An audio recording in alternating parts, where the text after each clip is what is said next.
Shalom, shalom, bien-aimés, c'est votre frère le pasteur Rodolphe Duvant. C'est un honneur pour moi de vous faire encore ce partage. Pour les nouveaux, soyez la bienvenue dans la grande famille. Pour les anciens, c'est toujours un bonheur de vous savoir marcher avec nous. Je crois qu'ici, le Seigneur vous bénira abondamment.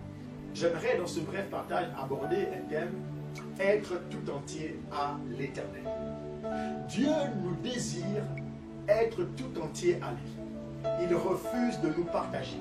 Il nous veut le corps, l'âme et l'esprit tout entier dévoués à lui. Bien-aimés, on peut avoir des habitudes chrétiennes sans pour autant être chrétien, sans pour autant être tout entier à l'Éternel. On peut avoir un amour profond pour l'œuvre de Dieu, un amour profond pour les frères, sans pour autant être en accord avec la sainteté de Dieu. Dieu nous veut tout entier à lui. Dieu veut que nous puissions marcher dans la sanctification. La sanctification, c'est se tenir à l'écart de tout ce qui souille, salit et pollue l'être entier.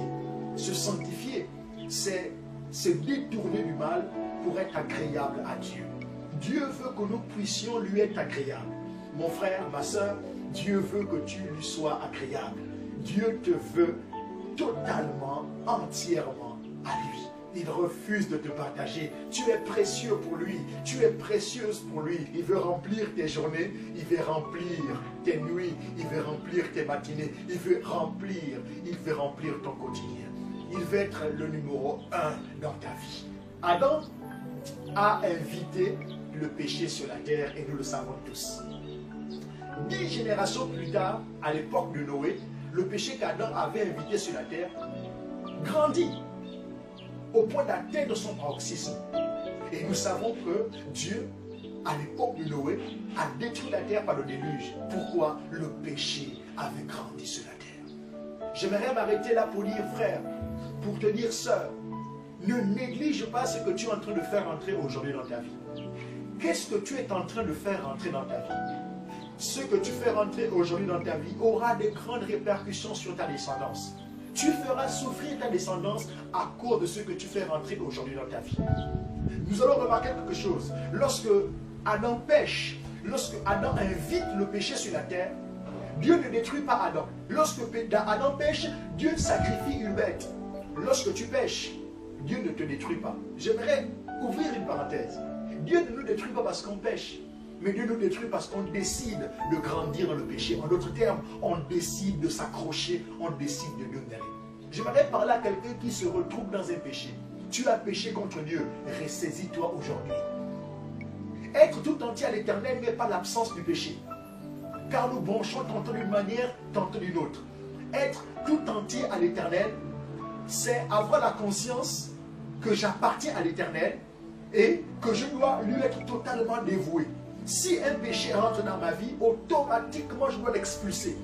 Je ne dois pas permettre au mal de grandir dans ma vie. Le Seigneur dira à Caïn, le péché se couche devant ta porte, mais domine-le. Oui, le péché est rentré dans ta vie, mais expulse-le. Le péché commence à rentrer dans ta vie, mais expulse-le. Dieu, lorsqu'Adam pêche, il sacrifie une bête. En d'autres termes, lorsque tu pêches, le sacrifice de Jésus est toujours d'actualité. Lorsque tu pêches, le sang de Jésus est toujours disponible. Lorsque tu pêches, Dieu est toujours capable de te pardonner.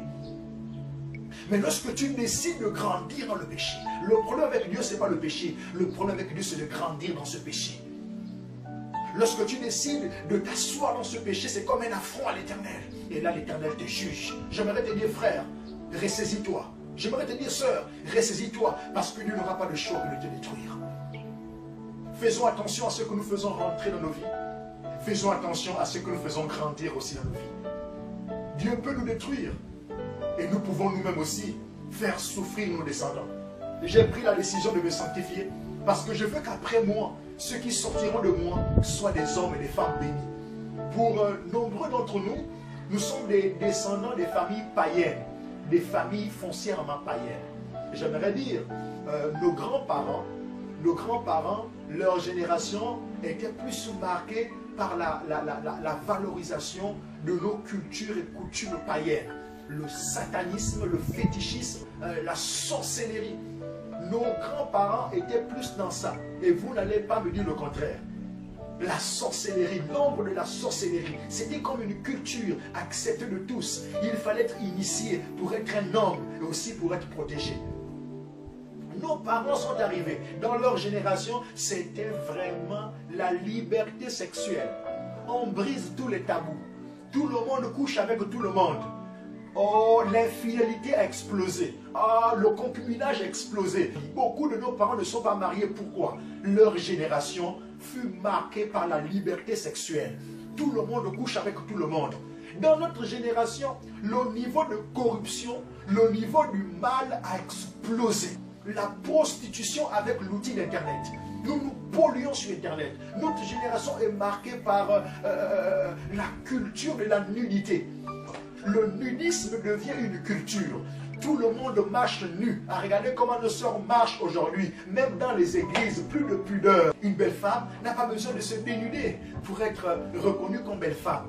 Le sel ne fait pas de promotion. La Bible dit que nous sommes le sel de la terre. Le sel ne fait pas de promotion. Qui a déjà vu la publicité du sel? Mais le cube.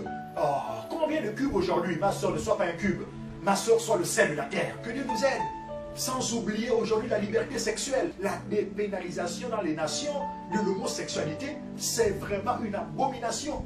Et nos gouvernants sont rentrés dans ces choses. J'aimerais dire à l'Église, ce combat n'est pas le nôtre, mais ce combat annonce le retour de notre époux, le retour de notre Seigneur Jésus. Voilà pourquoi nous devons faire la différence comme Noé. Je ne serai pas long dans ce poste. Je veux dire à un jeune, je veux dire à un chrétien, je veux dire à un homme qui me suit, nous pouvons faire la différence comme Noé. Noé fut trouvé intègre. Noé était le petit-fils d'Enoch. Enoch était intègre sur la terre. Il a pu transmettre à son petit-fils Noé des valeurs d'intégrité, des bonnes valeurs. Je veux que tu sois un Enoch qui transmet à ton Noé des bonnes valeurs. Je veux que tu sois un Noé qui reçoit de ton Enoch des bonnes valeurs. Soyons des Noé de notre génération. Le mal a grandi autour de Noé, mais Noé ne s'est pas laissé corrompre. Frère, ne te laisse pas corrompre. J'ai dit, sœur, ne te laisse pas corrompre. Sois un bois d'acacia. Ne laissons pas ce siècle nous changer, frère. Soyons des Noé dans notre génération. Des hommes qui gardent leurs valeurs chrétiennes. Soyons tout entiers à l'Éternel. Je donnerai quelques points rapidement, 3 points. Comment rentrer dans ce processus d'être tout entier à l'Éternel. Premièrement, par le jeûne et la prière. Tu peux lire chez toi Luc chapitre 2, verset 37. Le temps qu'on prend le jeûne est un temps spécial qu'on décide de mettre à part pour Dieu. Donc lorsque tu prends un temps dans le jeûne pour le mettre à part pour Dieu, tu te mets déjà à part pour Dieu. Et lorsque tu te mets à part pour Dieu, dans le désir de rencontrer Dieu, Dieu viendra te donner la force qui te manque. Je vous parle des choses que j'ai expérimentées, que Dieu m'a aidé à certains niveaux de ma vie, où j'avais du mal à me soumettre à Dieu. Dieu, lorsque je me suis soumis, lorsque je suis ma chair, les désirs que nous avons, le désir d'aller avec un homme, le désir de pécher contre Dieu, il est là emprisonné dans cette chair. Mets-toi avec des frères dans le jeûne. Tu as du mal à arrêter avec ce péché. Mets-toi avec des frères dans le jeûne de la prière. Ça peut être un niveau démoniaque. Dieu va te délivrer dans ce programme. Ça peut être, tu es contrôlé par l'esprit, par un esprit familier. Dans la sorcellerie de ta famille, on te contrôle. Dieu peut te délivrer par ce programme. Cherche un ami qui craint Dieu, un ami qui est totalement à Dieu. Il va t'aider. Dans ce programme, Dieu va te délivrer. Dieu va t'aider au nom puissant de Jésus-Christ de Nazareth. Et deuxièmement, tu dois t'attacher à la parole de Dieu. Et là, je vais lire avec vous dans Psaume 119, verset 9. Comment le jeune homme rendra-t-il pur son sentier en se dirigeant d'après ta parole? Tu dois apprendre à lire la parole de Dieu. Tu ne dois pas négliger la lecture de la parole de Dieu. Être tout entier à l'Éternel, c'est aussi un processus. Oui, plus tu lis la parole de Dieu, tu t'exposes à la vie de Dieu. J'aimerais te dire que l'onction est dans les paroles. Or, les écrits sont des paroles. Oui, l'onction de Jésus est dans ses paroles. Apprends à lire les évangiles. Lis la vie de Jésus.